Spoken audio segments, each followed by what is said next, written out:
윤석열 대통령발 신당 창당설.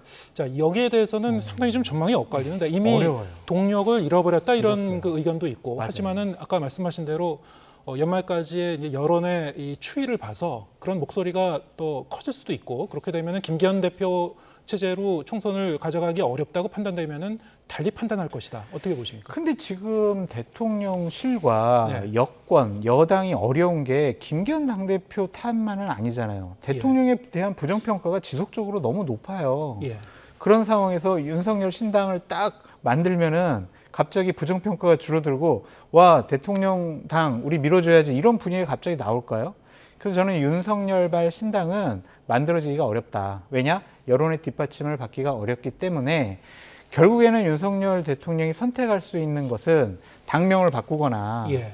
아니면은 리모델링. 예. 외곽에 그냥 본인과 김한길 위원장은 관여 안 하는 형식의 예. 윤석열 대통령을 외곽에서 지지하는 분들이 당을 하나 만들 가능성이 있어요. 예. 그래서 그 사람들과 국민의힘이 합당을 해서 새로운 정당을 창당을 해서 윤석열 대통령을 옹호하고 지지하는 분들이 배지를 많이 달 수 있는 길을 터주려고 하는 것이 아니냐 저는 그런 예. 생각이 들어요.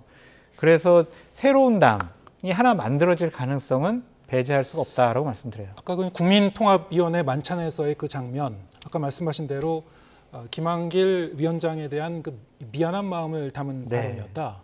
어떻게 보면 김한길 위원장을 좀 띄워주는 듯한 그렇죠. 발언. 그것이 지금 말씀하신 그런 이 시나리오의 이제 예고편, 복선 아니었냐 이렇게 보는 시각도 있을 수 있을 것 같은데 왜냐하면 김한길 위원장이 워낙에 이 창당 경험이 많아서요. 이게 어떻게 보십니까? 지금 말씀하셨던 만약에 당을 창당한다고 하면요. 현행 선거제를 개편을 못할 경우에 위성정당 만들어서 가능하겠다. 그럴 위험이 있다. 저는 그렇게 생각합니다. 네. 그러니까 국민의힘하고 민주당은 위성정당 만들기 쉽지 않거든요. 그만큼 국민들이 아주 냉정하게 바라보고 있기 때문에 그러니까 국민의힘하고 전혀 상관이 없습니다라는 어떤 정치 그룹이나 이런 것들 만들어서 비례 의석을 가져가는 방식을 취할 가능성은 얼마든지 남아있다 이렇게 생각하는데요. 다만 이제 국민의힘에서 당을 쪼개가지고 가져간다? 이 열린우리당 사례 보셨잖아요. 그러니까 새천년 민주당에서 노무현 대통령 당선되고 난 다음에 그다음에 2003년이죠. 한 해 당선 그 취임 첫 해 지나가고 난 다음에 그다음에 열린우리당 47명 의원 데리고 나왔거든요. 그리고 탄핵 사태가 있었어요. 그 역풍 맞으면서 2004년 총선 치러서 151석인가 얻어갔거든요. 그러니까 이건 성공 모델인 겁니다.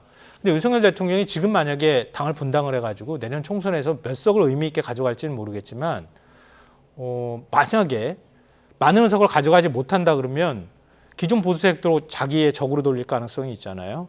근데 당시 열린우리당의 경우에는 바로 다음에 이듬해 총선이 치러졌어요. 그러니까 분당이 가능했지만 네. 윤석열 대통령 임기 중에 총선이 없어요. 예. 2028년에 총선인데 윤석열 대통령은 2027년에 임기가 끝납니다. 그러니까 타이밍상으로도 이건 불가능한 시나리오다. 그렇게 생각하고요.